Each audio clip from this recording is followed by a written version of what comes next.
hadir hari ini? Orang. 3 orang. Atas nama Widya Lestari. Widya Studi.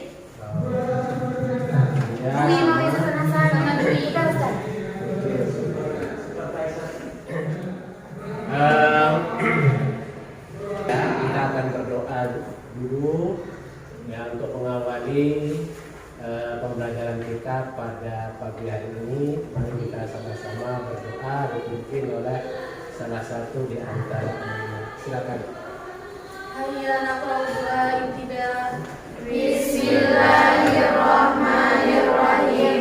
Allahumma inna nas'aluka bika an tusalli wa tusallim ala sayyidina Muhammadin wa ala sa'iril anbiya'i wal mursalin wa ala alihim wa sahbihim ajma'in wa an tu'amirana wa tawaffana wa tabarana bi furu'ihima ila yaumiddin wa an tansurana wa taftar alaina wa tarzuqana wa tahfazana wa taghfir lana wa li jami'il muslimin ya Allah ya Hayyu ya Qayyum la ilaha illa anta Allahumma 'allimna ma jahilna wa dhakkirna ma nasina wa fahimna ma la naf'u wa zidna 'ilma wa ahlina bis-salihin Allahumma 'allimna ma jahilna wa dhakkirna ma nasina wa fahimna ma la naf'u wa zidna 'ilma wa ahlina bis-salihin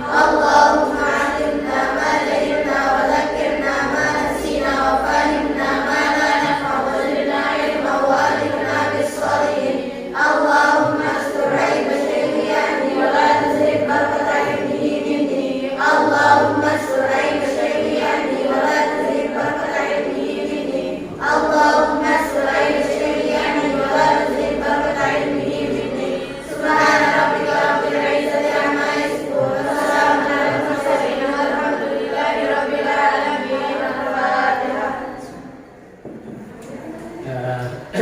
Alhamdulillah rabbil alamin. Wassalatu wassalamu ala asyrofil mursalin sayyidina Muhammad wa ala alihi wa sahbihi. Pertemuan kita yang ke-7 ya, yaitu pada KD keempat, kompetensi dasar keempat ya, yang KD-nya mengatakan menganalisis kedudukan Al-Quran sebagai sumber hukum Islam mutlak. Itu kompetensi dasarnya. Tujuan pembelajarannya di sini, tujuan pembelajaran kita ada kurang lebih sebanyak 5 tujuan. Ya. Jadi dalam memahami kompetensi dasar menganalisis Al-Quran sebagai sumber hukum Islam yang mutlak, ada 5 tujuan yang harus kita peroleh. Yang pertama, ya, kalian Anda semua supaya dapat satu, menguraikan pengertian Al-Quran secara baik dan benar. Itu tujuan yang pertama. Ya. Nah, kemudian tujuan yang kedua itu menganalisis kehujjahan Al-Quran beserta dasar hukumnya. Ya, yang baik dan benar. Yang kedua. Kemudian yang ketiga itu membuat perbandingan hukum-hukum yang ada di dalam Al-Quran dengan baik dan benar. Perbandingan hukum. Ya, nanti akan kita bahas lebih lanjut lagi, ya, bahwa di dalam Al-Quran itu nantinya ya terdapat hukum-hukum yang berkaitan dengan tidak hanya sekedar hubungan kita kepada Allah, tetapi lebih banyak berkaitan dengan sesama manusia. Yang keempat, menganalisis sifat-sifat Al-Quran dalam menetapkan hukum dengan baik dan benar. Dan yang terakhir adalah menganalisis dalalah ayat-ayat Al-Quran dengan baik dan benar. Itu tujuan pembelajaran yang akan kita dapatkan dan kita peroleh. Kita ringkas ya. Itu yang pertama itu tentang pengertiannya, ya. Yang kehujahannya, yang ketiga tentang perbandingan hukum yang ada di dalamnya, yang keempat tentang sifat-sifat Al-Quran di dalam penetapan hukum, dan yang terakhir adalah ayat-ayat. Mari coba kita lihat. Silakan amati gambar berikut ini. Tapi sebelum itu ingat, ya, di dalam karir tempat ini untuk mencapai ketuntasan kalian harus bisa mencapai KKM 75. Di bawah 75, ya. Silakan amati gambar kira-kira apa ini. Pasti tahu lah semua. Kalau ada yang tidak tahu, wah, ini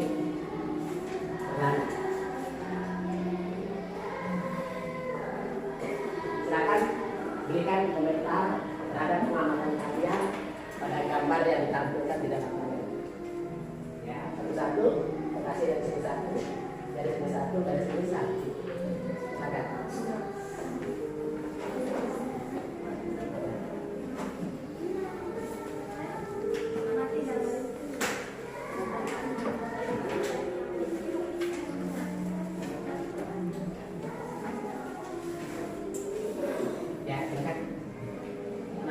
Dari sebelah barat, tengah, dan timur, silakan.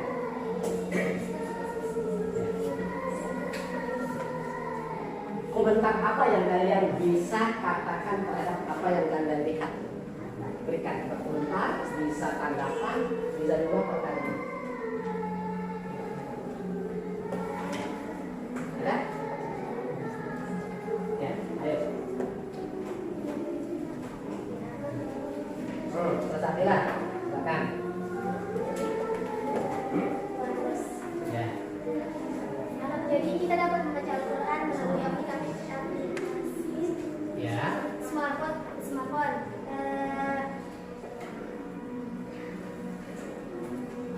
Ya, dari aplikasi smartphone, dari aplikasi HP, ya, ataupun laptop, ya, yang merupakan fasilitas yang bisa kita gunakan untuk menunjang, ya, pembelajaran ataupun pertemuan yang kita butuhkan di dalam belajar. Nah, ya. Kita bisa membaca ada sesi Al-Quran melalui media sosial tanpa membawa Al-Quran. Ya, jadi ya, ini adalah sebuah ilusi tentang Al-Quran yang aplikasi Al-Quran di HP, ya, sehingga bisa menjadi, ya, fasilitas bagi kita itu untuk membaca sesering mungkin, bila perlu setiap hari, setiap saat.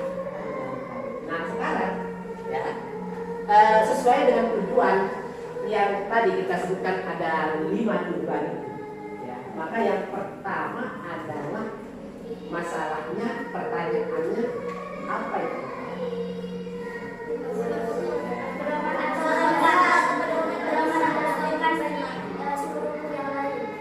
Ya. Apakah ada yang selama ini tidak pernah melihat Al-Quran? Pasti semua. Nah, pasti semua pernah melihat. Nah sekarang itu Al-Quran itu apa? Apa yang dimaksud dengan Al-Quran? Kitab suci yang dibaca dari para malaikat terus disampaikan kepada Nabi Muhammad kepada umatnya. Baik, ada yang lain? Al-Quran itu apa? Nah, jadi setiap kita berbicara tentang pengertian, ya, di dalam ilmu agama, ya, khususnya di ilmu fikih atau usul atau mungkin di hadis, pengertian itu mengacu kepada 2 hal. Yang pertama pengertian secara etimologinya, dan yang kedua Al-Quran itu secara etimologi berarti Bacaan. ya, secara etimologi berarti jadi Al-Quran secara etimologi itu sesuai menurut surah yang terdapat di dalam Al-Quran ayat 17-18 di surah Al-Qiyamah dan di surah Fussilat ayat 3. Ya. Silakan siapa yang bisa bacakan Al-Quran surah Al-Qiyamah ayat 17-18. Ya, oke. Bismillahirrahmanirrahim. Inna alaina jam'ahu wa qur'anahu fa idza qara'nahu fattabi' qur'an. Dan artinya sesungguhnya atas nama kamilah Allah Subhanahu wa taala mengumpulkan ibadah dan membuat pandai membacanya. Jika kami Allah Subhanahu wa taala telah selesai membacanya, maka ikutilah sistem bacaan. Baik. Ya. Ya, ayat Al-Quran itu berbunyi Bismillahirrahmanirrahim. Inna alaina jam'ahu wa qur'anahu fa idza qara'nahu fattabi' qur'anahu. Artinya Sesungguhnya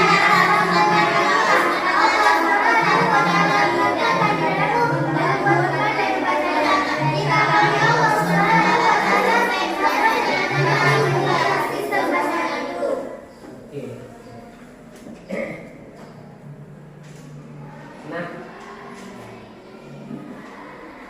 ini gambar kedua, ya, yang langsung bisa terlihat atau kita bisa membaca Al-Quran itu dengan mushaf langsung, ya, karena sesuai dengan maknanya secara etimologi bahwa Al-Quran itu berarti baca, ya, kata bacaan itu berarti Al-Quran harus dibaca, ya, terus dibaca. Bisa dikatakan Quran itu adalah masdar bermakna maf'ul yang berarti al-maf'ul yang dibaca. Nah, sekarang bagaimana secara istilahnya? Ya, secara istilah bahwa Al-Quran adalah kalamullah, firman Allah. Yang kedua, al-munazzal ala Nabi Muhammad SAW yang diturunkan oleh Muhammad SAW biwasitati Ruhil Amin Jibril alaihissalam dengan Jibril alaihissalam, ya. Kemudian al-maqtu bitawatur yang keempat dinukil secara mutawatir, ya. Al-maqtu bil mushaf bil masahif tertulis dalam mushaf lembaran-lembaran, ya. Kemudian, ya, bil Arabi dengan menggunakan bahasa Arab, ya, diawali al-maktubu bi suratil Fatihah wal maktubu bi suratil Nas, diawali dengan surah Al-Fatihah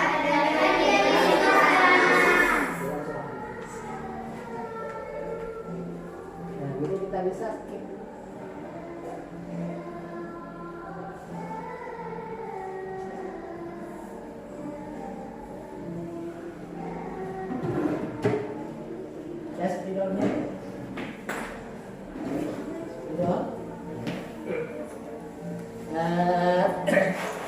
Setelah kita memahami tentang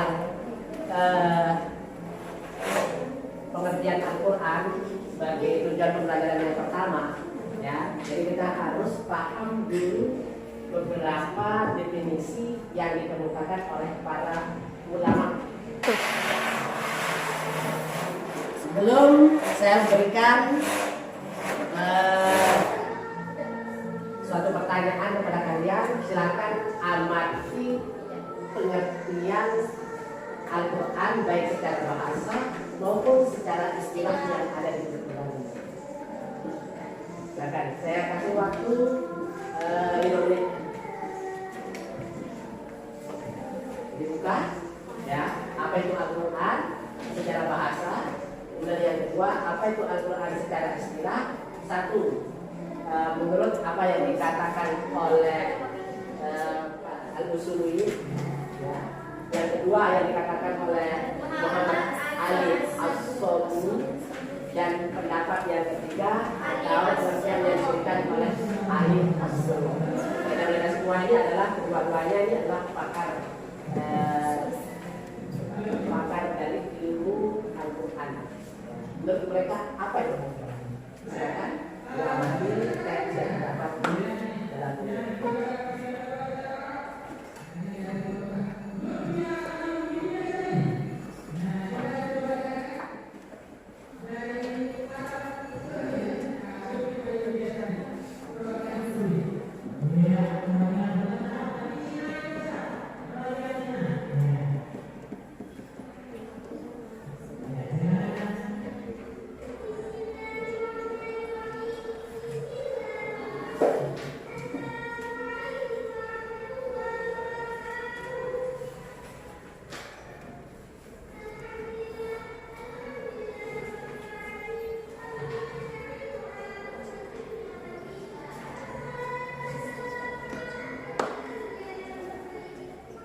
definisi Al-Quran yang pertama menurut ulama usul fikih, yang kedua menurut ahli astronomi, seorang ahli tafsir yang memiliki kitab tafsir juga, dan yang ketiga menurut ahli hasbullah. Nah, setelah kalian mengamati definisi tentang Al-Quran secara istilah, saya berharap kepada kalian salah satu di antaranya ya, supaya bisa menyebutkan unsur-unsur yang terdapat dalam pengertian tersebut. Ya, unsur apa saja yang terdapat dalam pengertian Al-Quran secara istilah. Dari ketiga pendapat itu misalnya? Dari ketiga pendapat tersebut. Ya. Silakan. Ya, oke. Unsur-unsurnya adalah Satu, kalam sebagai kalamullah. ya, Yang kedua adalah perantara malaikat Jibril. Yang ketiga diturunkan kepada Nabi Muhammad SAW. Yang keempat sebagai mukjizat. Yang kelima ditulis dalam mushaf. Yang keenam dinukil secara mutawatir. 7 dianggap ibadah orang yang membacanya. 8 dimulai dengan surah Al-Fatihah dan diakhiri dengan surah An-Nas. ya. Jadi di sana ada al-muta'abbad bi tilawatihi, dipandang beribadah bagi membacanya. Ya, itu yang terwajibkan tadi. Ya, al-muta'abbad bi tilawatihi itu unsur-unsur yang terdapat dalam pengertian Al-Quran. Kurang lebih ada berapa? 8. Ya. Nah, yang 8 ini harus kalian pahami. Mungkin ada pertanyaan dari unsur-unsur ketetapan tersebut. Misalnya, apa yang dimaksud dengan mutawatir? Dinukil secara mutawatir. Ya. Ya, dinukil secara mutawatir artinya diriwayatkan Al-Quran itu dari Rasulullah oleh para sahabat atau generasi pertama itu secara mutawatir. Ya, secara mutawatir itu artinya adalah secara periwayatan dari rawi-rawi yang jumlahnya begitu banyak. Ya, sehingga mereka yang begitu banyak itu sama meriwayatkan satu redaksi Al-Quran itu tidak berbeda. Karena banyaknya mereka yang meriwayatkannya, maka periwayatan secara mutawatir itu menunjukkan kepada kualitas apa yang disampaikan, diterima dan disampaikan juga kepada orang lain itu benar-benar betul-betul ada. Ya, sehingga tidak mungkin mereka untuk berdusta. Nah, itu namanya mutawatir. Ya, seperti rintik-rintik hujan yang turun, jumlahnya begitu banyak dan terus sambungnya nyambung. Ya, misalnya dari tingkatan perawi yang sebanyak minimal kalau dibahasakan dalam ilmu hadis itu sebanyak 10 perawi. Ada yang mengatakan yang namanya mutawatir itu masing-masing tiap tingkatan itu sampai berjumlah 80 perawi. Jadi kalau mereka semua rata membawakan periwayatan redaksi Al-Quran dan bacaan yang sama, mungkinkah mereka berbohong? Tidak mungkin kan? Artinya itu bisa dipercaya dan diterima. Dan apa yang dulu dibaca sebagai Al-Quran di hadapan Rasul maupun para sahabat itu sama dengan apa yang kita baca sekarang. Dalam Al-Quran yang kita baca sekarang. Hanya yang berbeda itu adalah tulisannya, karena belum disempurnakan sekarang. Ya. Pertanyaannya adalah bagaimana para sahabat bisa membaca Al-Quran? Ayo. Kalau tulisan Al-Quran itu tidak sempurna seperti apa yang kita lihat sekarang, bagaimana para sahabat membaca Al-Quran? Ya, ada yang bisa? Belajar dari Rasulullah. Mereka membaca Al-Quran itu kalau melihat, ya, itu hanya sebatas sebagai simbol, ya. Kan Al-Quran itu dihafal, ya. Jadi mereka menulis tulisan itu hanya sebagai simbol, ya. Jadi kalau udah hafal itu bagaimanapun pak tulisannya mau jelek, mau bagus, mau begitu, mau begini, udah hafal, ya. Nah, kalau dia keliru hafalannya itu tinggal dibandingkan dengan hafalan sahabat yang lain, sehingga yang ini bisa terus bacaannya sekarang.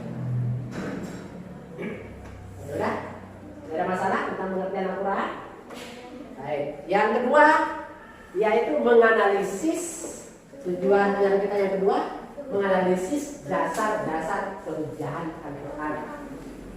Nah, dari mana kita bisa mengetahuinya? Ya, dari Al-Quran sendiri yang memberitakan. Kedua dari hadis, dan yang ketiga dari pendapat para sahabat, pendapat para ulama. Ya, silakan lihat teks ayat Al-Quran ya yang mendasari kehujahannya. Kehujahannya itu artinya argumentasinya yang benar, argumentasinya yang bisa dipercaya, sehingga betul-betul Al-Quran itu menjadi pedoman hidup bagi kita. Ya, jadi ingat, jadi kalau kita orang Muslim itu Al-Quran itu ada satu-satunya pedoman hidup kita. Kalau kita punya masalah apapun, ya, terutama dalam hal yang menyakitkan, dalam hal yang tidak menguntungkan, maka semuanya bacalah. Ya. Oke, akan dibaca ayat ke berapa itu? Ya, tentang kehujahan Al-Quran. Ya. Pertama Al-Maidah ayat 44.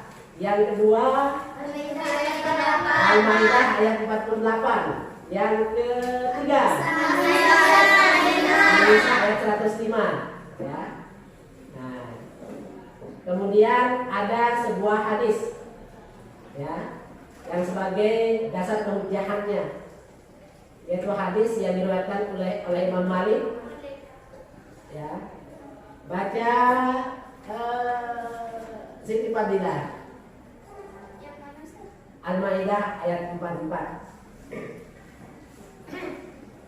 Bismillahirrahmanirrahim. Ya. Wa man lam yahkum bima anzalallahu fa ulaika humul kafirun. Oke. Kita bisa artikan wa man lam yahkum bima anzalallahu fa ulaika. Artinya, barang siapa yang tidak memutuskan menurut apa yang diturunkan Allah, maka mereka itu adalah orang-orang yang kafir. An-Nisa ayat berikutnya, bacakan.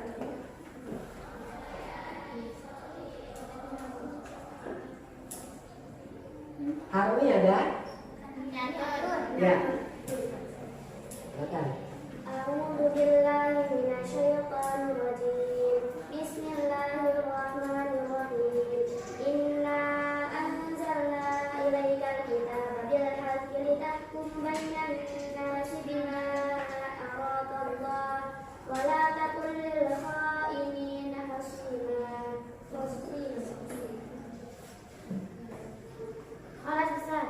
Ya, An-Nisa ayat 105. Siapa bisa artikan? Nah, boleh dia. Silakan. Ya. Artinya, sungguhnya kami telah menurunkan kitab kepadamu dengan membawa kebenaran, supaya kamu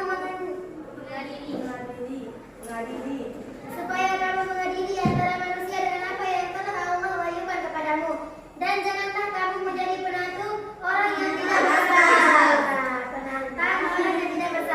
dan membela orang-orang yang hianat. Janganlah kamu menjadi penantang orang-orang yang tidak bersalah, karena membela orang yang hianat. Walaupun bil khainina Khosim ini artinya ini orang yang suka bertengkar. Khosim. Ya. Ya. Pengkhianat. Jadi sebetulnya jangan menjadi penantang. Ya, maksudnya apa? Orang yang tidak bersalah tapi membela orang yang bersalah. Oke. Berikutnya. Ya.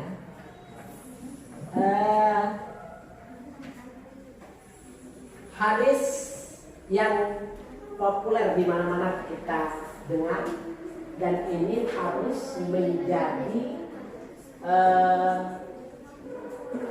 fondasi kita, ya, menjadi pijakan kita yang harus tetap kita ingat selama hidup, ya, bahwa di dalam hadis itu dikatakan, ya, Rasul Shallallahu Alaihi Wasallam bersabda, ya, taraktu fikum amraini lan tadillu ma in tamassaktum bihima kitaballahi wa sunnata nabiyhi. Ya. Jadi harus diingat. Jadi Rasul bilang, ya, saya tinggalkan dua perkara untuk kalian semua yang apabila dua perkara itu dipegang teguh, ya, selama hidupnya maka tidak akan tersesat. Ma in tamassaktum bihi, jika selagi kalian itu tetap berpegang teguh, ya, yaitu kitab Allah wa sunnah, yaitu kitab Allah Al-Quran dan sunnah. Jadi itu pegangan kita. Jadi jangan membuat pegangan yang terdapat di YouTube. Jangan membuat pegangan sinetron. Ya. Nah, kalau sinetron jadi pegangan kita, maka kemungkinan besar kita akan kehilangan arah berpikir yang benar. Dan makanya, ya, kita diminta supaya sesering mungkin membaca Al-Quran, mempelajarinya dan mendalaminya. Ya, karena jika kita punya masalah, maka masalah kita itu ya harus diselesaikan ya dengan Al-Quran dan hadis. Ya, kita balik sebelum kita lanjutkan. Coba kita lihat ini. Dulu tadi ada yang terlupakan, yaitu ini. Kompetensi dasar 1 itu spiritualnya 11 dan 21 sama ya, menghayati kebenaran Al-Quran sebagai sumber hukum Islam sehingga Al-Quran menginspirasi dalam perilaku. Yang kedua, mengamalkan sikap percaya diri dan konsisten sebagai implementasi dari pemahaman Al-Quran sebagai sumber hukum Islam pertama dan pertama yang buka. Ya. Jadi apa yang diinginkan di dalam sikap kita sebagai seorang muslim itu harus percaya diri. Percaya diri dengan kebenaran Al-Quran yang kita miliki.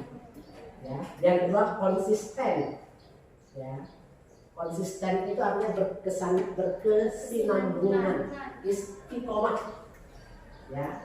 Jadi apapun cobaan dan penderitaan hidup yang kita hadapi, ya, kita tidak bisa menjauhkan diri dari Al-Quran.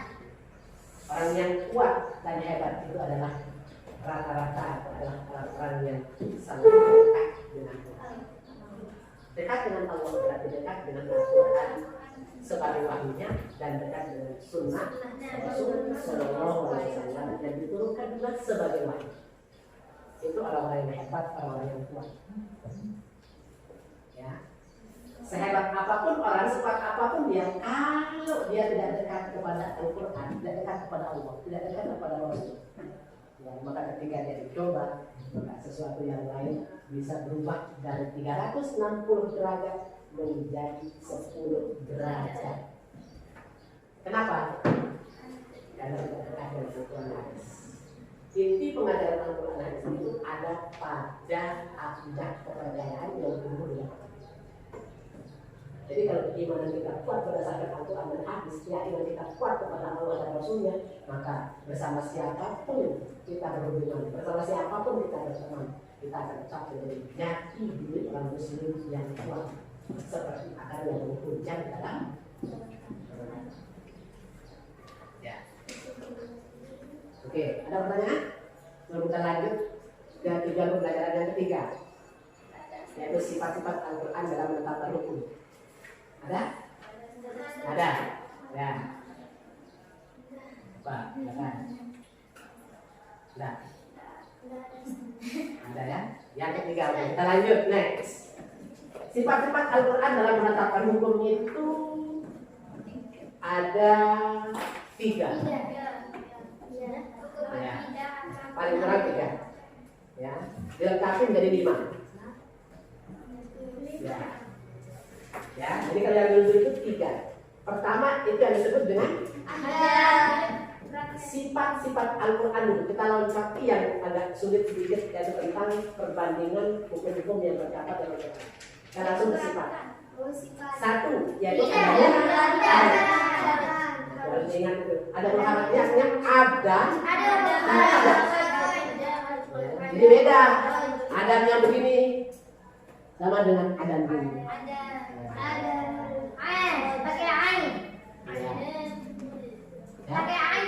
Ya, pakai ain.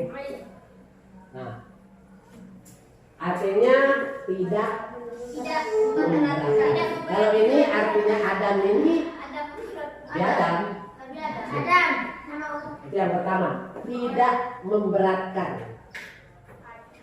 Ya, artinya tidak memberatkan itu bahwa apa yang diperintahkan oleh Allah sebagai motivasi kita untuk beribadah ataupun untuk menjauhkan sesuatu yang dilarang itu pasti diukur, sudah diketahui oleh Allah bahwa itu mampu kita lakukan. Tidak akan membuat kita menjadi sakit. Ya. Nah, kalaupun jika kita sedang beribadah lalu kita sakit, ya kita diberikan keringanan, ya kita diberikan dispensasi, ya untuk meninggalkannya sementara. Seperti apa? Tidak puasa dan tidak sholatnya bagi wanita-wanita yang sedang datang bulan. Itu sedang kita ada sakit, ya kan? Nah, bisa kita mengajarkan sholat atau kita nggak ikhlas, semua kewajiban yang kita lakukan itu, ya, yang hukumnya wajib ya, puasa, sholat, zakat, ikhlas tidak ikhlas harus dilakukan. Ya makanya kalau kita nggak ikhlas tetap jadi. Nah, ukuran ikhlas itu adalah ukuran pahala. Ada orang melaksanakan ibadah tapi nggak ikhlas, ya pahalanya ya kecil, pahalanya mungkin ada, tapi dia udah bebas dari tuntutan untuk melakukannya. Dia sholat, Ustaz, dia sholat itu nggak ikhlas dia Ustaz. Bagaimana itu sholatnya? Tidak tahu. Ya, karena itu masalah urusannya sendiri dengan Allah. Yang jelas, ya, innamal a'malu binniyat itu memerintahkan kita dalam setiap kita mengerjakan sholat itu disertai dengan niat, artinya ikhlas benar-benar karena Allah. Ya. Jadi bagaimana itu sholatnya? Bagaimana itu puasanya? Bisa jadi dia sudah bebas dari tuntutan Allah, dia tidak berdosa, tetapi juga tidak berpahala. Ya, berarti no, iya percuma. Itu sebabnya ikhlas itu menjadi ruh bagi setiap ibadah yang kita lakukan supaya ada nilainya. Ya. Jadi bukan hanya sekedar pembebasan diri dari tuntutan. Tapi ada bagian pahalanya gitu. Jadi tidak sia-sia lah kita melakukannya. Tidak hanya sekedar demonstrasi lah gitu kan. Dia sholat tapi tidak ikhlas, berarti dia sedang demonstrasi sholat. Oke, itu yang pertama. Yang kedua, menjadi yang kedua adalah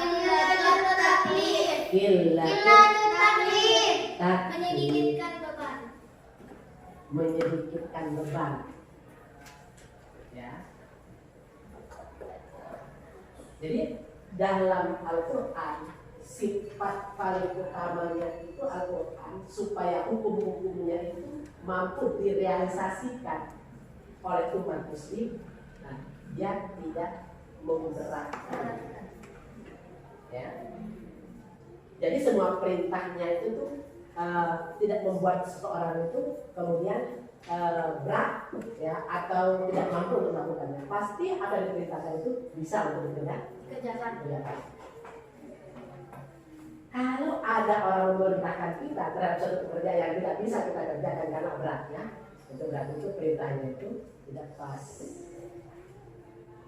Misalnya, ya, kata kalian memaksa kalian itu untuk apa namanya, untuk menaik,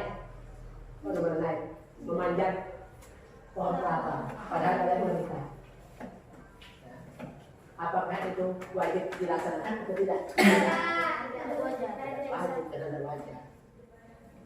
artinya itu tidak sesuai dan memberatkan sekali bagi seorang wanita yang profesinya biasa mengerjakan hal-hal yang halus. Tapi kalau ada misalnya, berarti itu ada hal lain yang merupakan kelebihan. Kalau ada wanita tampil memanjat bahkan memanjat orang lapar, ya, itu artinya hilatul taklim, membikin beban, ya. Jadi supaya beban kita itu tidak begitu berat, ya, maka semua apa yang kita itu bisa tercapai. Yang ketiga, yaitu secara tadrijian atau tadarruj, ya, berangsur-angsur atau dalam penetapan itu secara bertahap. Nah, ini mengajarkan kepada kita setiap sesuatu program yang kita lakukan itu tidak bisa kita lakukan langsung sebenarnya. Mau jadi sarjana baru masuk ke SD 6 tahun langsung ke SAG atau SPD nggak bisa.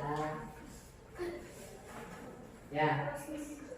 Nah, kalian dilihat baik orang senangnya, gantengnya, gagahnya, cantiknya. Terus kalian langsung mau berminat untuk punya anak. Misalnya, apakah bisa langsung? Harus cari jodoh dulu. Ya, setelah cari jodoh, kenalan. Setelah kenalan itu, ya, baru ngomong, ya. Selesai kuliah S2-nya, terus diajak nikah baru iya. Ini belum selesai MAH dan tak nikah, gimana? Ya. Jadi harus bertahap. Ya, ada sahabat. Ya, selesai MAH, terus kuliah. Ya, selesai S1-nya, dan memang ada biaya terus. Nah, yang keempat. Nah, apa yang keempat? Membatasi lapas yang mutlak. Ya. Jadi kata-kata yang masih sifatnya mutlak, belum ada batasannya. Kalau ada, ya, redaksi Al-Quran yang lain yang membatasinya, maka ayat Al-Quran yang mutlak itu menjadi muqayyad. Dan yang muqayyad itulah yang jangan. Muqayyad itu artinya mengikatnya. Ya. Jadi ayat itu bersifat mutlak lapasnya misalnya, ya. Jadi belum ada batasannya, masih sifatnya apa ya? Kalau kita katakan umum, iya. Jadi masih sifatnya itu ngambang, itu mutlak, ngambang. Jadi belum ada batasan-batasannya, belum ada pengecualiannya. Ya, maka kalau ada ayat lain yang mengecualikannya, misalnya ayat tersebut, itu ada kaitannya nanti, ya, ada kaitannya. Nanti kita akan bahas nanti di kelas 11. Yang terakhir, mengkhususkan antara yang umum dan yang mutlak ini agak mirip. Tetapi kalau umum itu meliputi keseluruhan, ya, tidak meliputi persatuan personal, ya. Jadi lapas-lapas yang mutlak ini lapas-lapas yang bisa berbentuk mufrad, tetapi kemufradannya itu belum jelas, ya. Belum ada yang mengikatnya, belum ada kata lain yang memberikan ruang yang lebih sedikit sehingga kita bisa lebih jelas untuk memahami. Itu namanya mutlak, ya. Lepas, kata-kata yang masih sifatnya lepas. Itu kan sebabnya kan dalam istilah pernikahan, setelah nikah kemudian terjadi masalah tidak bisa diselesaikan, akhirnya suami istri yang disebut dengan talak. Talak itu sama dengan lapas mutlak. Berarti lepas hubungan ikatan pernikahan. Makanya dikatakan talak. Lapas mutlak itu lapas yang masih lepas, yang belum ada lapas lain yang mengikatnya, sehingga pemahaman kita itu lebih tertuju kepada hal yang sifatnya lebih spesifik. Kalau yang umum ini ya mencakup keseluruhan. Nah, keumumannya itu selalu dikhususkan. Nah, itu namanya mengkhususkan lapasnya. Oke, ya. Sebelum kita tutup, ya. Mungkin ada pertanyaan, silakan bertanya. Ya. Ya. Jadi kesimpulannya adalah yang pertama, ya, Al-Quran itu adalah bacaan, ya, berupa Allah dan Rasulullah dari kata ini, ya, kemudian lupa bisa, kemudian berbahasa Arab dinutur secara mutawatir, beribadah dan membacanya, mulai kemudian yang kedua yaitu kehujahan Al-Quran dapat pada surah An-Nisa ada yang 48 begitu pula ada ayat 105 dan hadis yang populer yang kita dengar pada kutipu Amraini itu ya yang tadi rumah kita masak lima kita bawahi. Kemudian yang keempat ya adalah sifat-sifat Al-Quran dalam beberapa hukum. Pertama namanya al-muharram, yang kedua namanya yang taklid, yang ketiga tadarruk, yang keempat menguayatkan tinggal satu tujuan pembelajaran yaitu menganalisis ayat dalalah ayat-ayat Al-Quran. Nanti kita lanjutkan pada pertemuan berikutnya. Oke ya. Nah demikian yang bisa kita dapatkan pada hari ini. Mudah-mudahan bermanfaat. Ya. Saya berharap kepada kalian itu lebih fokus manage waktunya lebih baik. Jangan buang-buang waktu ya. Atur waktu dan gunakan sebaik mungkin karena masa-masa belajar atau umur-umur kalian sekarang itu nanda semuanya ini adalah masa-masa emas. Tidak mungkin masa-masa keemasan itu bisa kita raih setelah kita selesai belajar. Tidak mungkin. Nah, masa sekarang lah yang harus kita betul-betul gunakan waktu itu. Ya. Oke. Mari kita tutup dengan sama-sama melafalkan hamdalah. Ingat ya, untuk pembelajaran berikutnya nanti adalah kompetensi masih dalam kompetensi ini tetapi terkait dengan tujuan menganalisis data.